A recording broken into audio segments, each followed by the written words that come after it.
Good morning mga sir, meron na naman tayong bagong unit, ang Honda Brio Amaze 2016 model. Ito po ay automatic transmission. So ikutan po natin ang poging Honda. Kung mapapansin nyo mga sir, pogi siyang tignan. Nasa gitna siya ng pogi at saka cute. Parang ganun. So pwede siyang pang babae, pwede siyang pang lalaki. Yung mags na lang ang kulang. Pag pinalitan niya ng mags, siguradong popogi na naman to. Yan. So ito mga sir, yung kanyang trunk, para siyang nahating sedan. O para minsan pag tinitignan mo para siyang awkward, pero kung titignan mo naman unique siya. Diba? So yan parang putol na sedan. Parang bitin. Oo. Pero okay naman. Pag habang matagal mo siyang tinitignan, pogi siya, diba? Cute siya, cute. Ayan. So Euro 4 na rin 'to, certified. Yan yung kanyang body. So ang gusto ko dito is sa harap niya. Oh, pogi ng harap. Ayun diba? So Honda looks talaga. Titignan natin mga sir ang sasakyan na ito, kung paano ba ang performance nito at kung paano ba ang fuel consumption niya. Kasi ang sasakyan na ito, I think linaban siya sa Wigo at saka sa Mitsubishi Mirage, I think. Pero ang difference is yung engine ng Toyota Wigo at saka Mitsubishi Mirage is nasa 3-cylinder ang kanyang engine, which is ang Honda Brio is ginawa nilang 4-cylinder, which is ito yung engine. Tignan natin mga sir yung kanyang engine. Yung kanyang engine hindi nila ginawang 3-cylinder. So rinetain nila yung kanilang best performing engine, di ba? Yung tinatawag na iVTEC. Ayan mga sir, di ba? So ito yung engine ng Honda City. So 1.3 engine yan. So imagine mo yung body niya, di ba? Maliit yung kanyang kaha, pero yung kanyang engine is 1.3. So unlike ng Wigo at saka yung Mirage, maliit yung kanyang body, pero yung displacement ng kanyang engine is 1.0 na 3-cylinder. So engine pa lang mga sir, kung baga ang lakas ng tumakbo ng sasakyan na ito. Imagine engine ito ng Honda City, di ba? So yun ang gusto ko sa sasakyan na to mga sir. Ang bilis humatak, lalo na yung kanyang kaha is magaan. So in result, yung kanyang fuel consumption ay talagang matipid. In mixed city driving at highway, nakakakuha ako ng mga 10 to 12 km per liter. Sa expressway naman, pag dire-diretso, umaabot siya ng 19 km per liter. So ayan, diba? So close lang natin to mga sir. Tignan natin sa loob mga sir. Check natin. Ayan, ito ang S variant, I think, kasi dalawa yatang variant ng Brio. S variant at saka V variant. Ito po yung S variant. Okay. So ayan, meron na rin siyang power windows, power side mirror, and auto lock ng window niya. So ang gusto ko sa kanyang interior mga sir is nagmix siya ng beige at saka black, di ba? So kadalasan ngayon yung mga sasakyan kasi is pure black, di ba? So ang social niyan tignan, hindi siya cheap tignan, talagang quality talaga. Tingnan mo yung mga plastic niya, talagang makapal. Makapal talaga. Even yung kanyang mga upuan is high quality rin, di ba? Hindi siya yung madaling mapudpod o yung madaling mapitpit. Yan, matigas yung kanyang foam. So tignan natin dito sa kanyang loob. I-compare mo naman sa iba. Ang ganda ng kanyang panel gauge, di ba? Yan, very sporty. Talagang Honda feels. Honda feels talaga yung kanyang interior. Yan yung kanyang stereo. Meron siyang lalagyan ng USB gusto mo nang mag-music sa USB, galing sa USB. So ang transmission nito ay 4-speed automatic transmission. So smooth ang takbo nito mga sir. Matulin talaga. So dito naman yung kanyang mirror. I think wala yata mirror dito. Ayan. So simple lang, walang ilaw dito. Pero sa gitna may ilaw. Diba? Yung kanyang adjustment ng steering. Oh, taas baba. Taas baba meron siyang adjustment. So yung kanyang aircon malamig yan.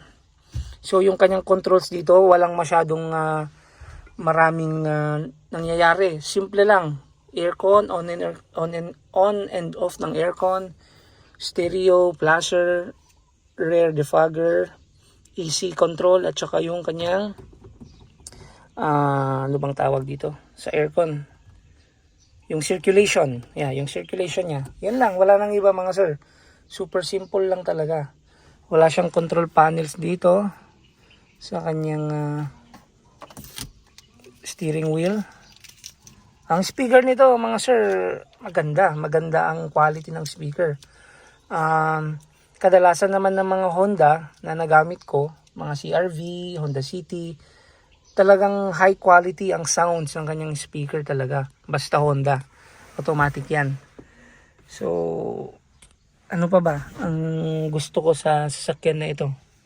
Yan, ang gusto ko nga, tignan nyo, ayan, 10.1 km per liter, mix na yan yung kanyang fuel consumption, diba? So matipid na yan, diba?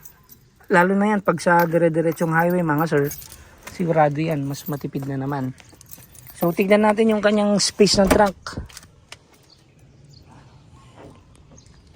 So maliit yung kanyang view ng trunk sa labas, pero sa loob malaki naman siya, maluwag naman. So ito is 50 liter na box. Ayan. So ayan yung kanyang space. Ayan, stroller ni baby, speaker, tools. Diba? Sa ilalim naman yung kanyang spare tire. Ayan. So yan ang Honda Brio mga sir. So kayo mga sir, bibili ba kayo ng Honda Brio 2016 model? Ang price range ng ganitong sasakyan is pag automatic nagre-range siya ng 280, I think 280 to 350,000. So depende sa kondisyon ng sasakyan mga sir. So mas sariwa, ibig sabihin mas mahal, di ba? So ganyan naman. So bibilin ba natin o hindi? Syempre, pag may budget, eto mga sir, kung ako i-compare ko ito sa ibang sasakyan, let's say Toyota, di ba? Pag i-compare ko siya, hindi ko siya i-compare sa Toyota Wigo. I-compare ko siya mga sir sa Toyota Vios. Yan. Hindi ko siya i-compare sa Wigo at saka sa Mirage kasi malayo mga sir di ba? Sa engine pa lang iba na. So yun mga sir, bibili ba tayo? Hindi. Anong bibiliin mo? Vios ba or Honda Brio?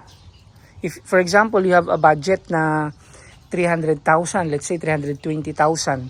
So anong bibilin mo? Yung automatic ba na Brio o yung automatic na Vios? Kasi nasa same price range sila ng Vios na Superman. Yan. Unang-una mga sir, i-consider natin kung unang-una yung looks. Ano bang gusto mo sa isang sasakyan? Kasi kung sa pyesa at saka sa performance mga sir, pareho lang naman sila, 'di ba? So it all comes down kung ano yung gusto mong looks. Di ba?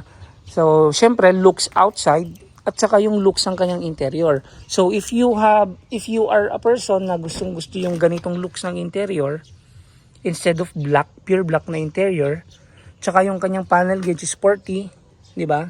So lahat naman ng nakikita mo na technology sa loob, meron naman sa Toyota Vios, meron din naman dito sa Brio. So okay lang. Depende lang talaga kung sa design na gusto mo, sir.